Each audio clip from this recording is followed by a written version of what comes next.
Bienvenidos otra vez. Soy el maestro Fernando Luque y hoy vamos a platicar sobre el álgebra de Boole. Bueno, definamos una relación.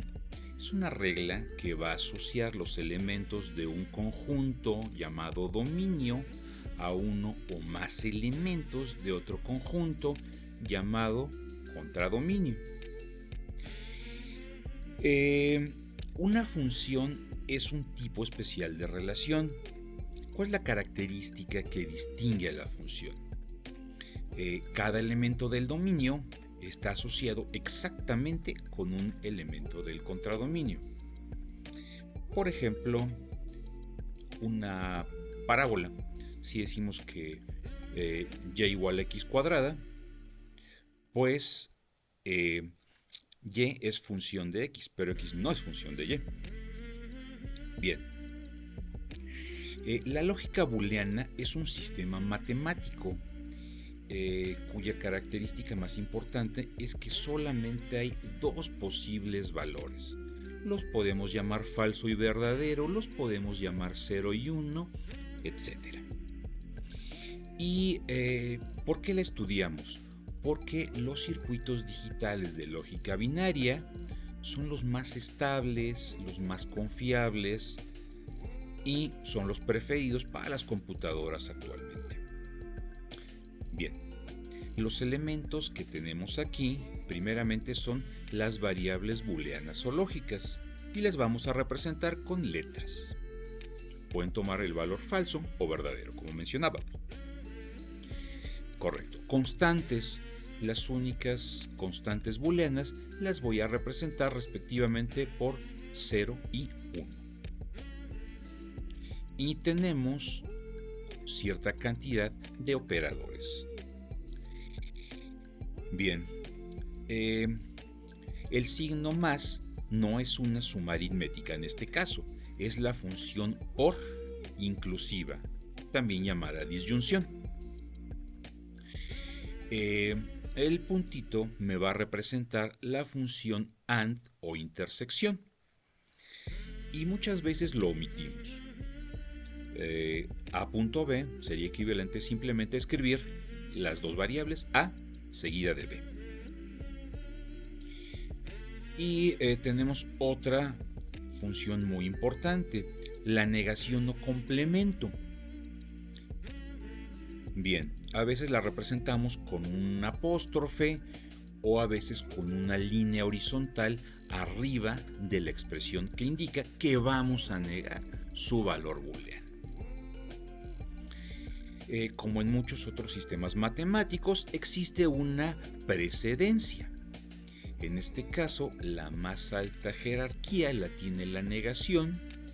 Después tenemos la intersección y la jerarquía o precedencia más baja la tienen el OR inclusivo, que ya seguramente conocemos, o su primo hermano, que es el OR exclusivo, como veremos más adelante. Bien, similarmente a otros sistemas matemáticos, yo puedo forzar que el orden de evaluación sea diferente utilizando paréntesis. Bien, y en esta tabla vemos los valores de estas tres funciones básicas. Notemos que la negación es un operador unario. ¿Por qué? Porque solamente toma un operando.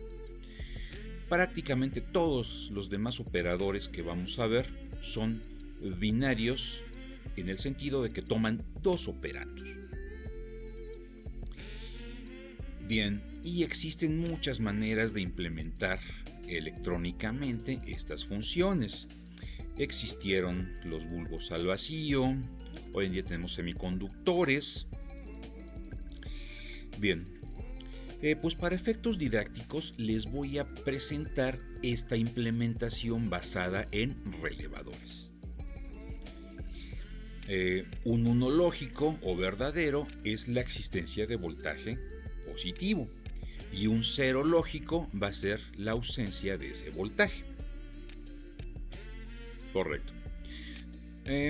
Estos relevadores son cajitas de plástico muy pequeñas que tienen una bobina que genera un campo magnético. Cuando hay corriente, un switch que tiene esta posición normal se mueve a esta otra posición para abrir este circuito y cerrar este circuito.